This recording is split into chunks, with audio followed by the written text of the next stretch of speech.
You're listening to Systemic Error Podcast. The failure was designed.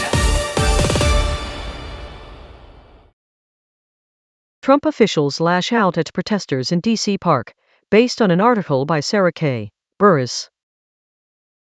Occupying a park, selling it as safety. Power was on the stage, not in the park. The story is not about a fountain. It is about federal power arriving in a neighborhood, fencing off public space, and then demanding applause for the inconvenience. Trump cabinet officials came to Meridian Hill Park to celebrate the administration's effort to remake Washington, while National Guard soldiers surrounded the park and blocked citizens from attending a public speech in their own local park. That is the governing model on display: seize the space, control the crowd, and call it restoration. The decision-makers were plainly visible. This was not some vague bureaucratic drift. Hegseth spoke. Stephen Miller spoke. Todd Blanche spoke. Stephen Nordhaus spoke. The Defense Department issued the boastful statement. These are the people with institutional authority, and they used it to stage a performance about safety, order, and aesthetic pride, while protesters and local residents were left to deal with the actual consequences of federal occupation.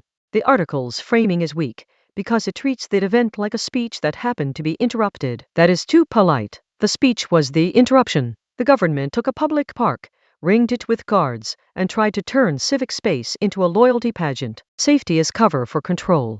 Stephen Miller calling fountain repair, reflecting pool painting, and National Guard trash pickup the single most successful public safety initiative in the history of this country is not analysis. It is propaganda in a brown cap. The administration is laundering coercion through landscaping. A repaired fountain becomes proof of public safety. A fenced park becomes proof of order. Soldiers in a city become proof of competence. But the source itself undercuts the boast. NPR reported in June that the Guards' presence had done little to reduce violent crime, citing Niskanen Center analysis. That matters. It means the administration is not describing outcomes. It is manufacturing a story around visible symbols because the real metric is not cooperating. The protesters were not the problem. The people who showed up with baby strollers, bullhorns, whistles, signs, and profanity were not disrupting democracy. They were exercising it under occupation. Many had been protesting the federal takeover of the city, especially federal police arrests of people of color. That detail is central. The story is not just about landscaping or park access. It is about who is policed, who is fenced out, and whose public space gets militarized first. The source also notes that locals were pleased with the fountain repairs. Fine, but that does not redeem the larger project. A repaired fountain does not sanitize a political operation built on exclusion, intimidation, and racialized enforcement. A city treated like a prop.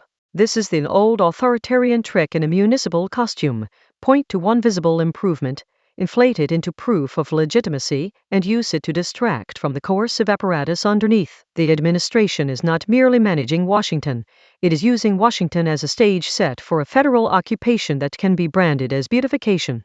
That is why the details matter. The park had been fenced off for months. The grass was restored only after the fences came down. The public was kept away while officials praised access and order. The contradiction is the point. They control the ground, then narrate the ground as recovered.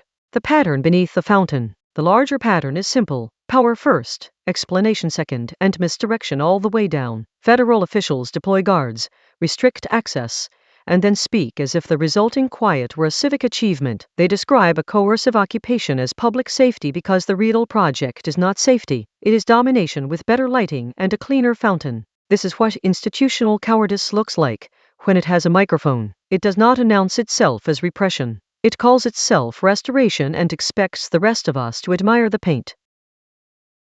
You've been listening to Systemic Error. Thanks to Alternet for today's article. With the automated voice of Lesak, thanks for listening.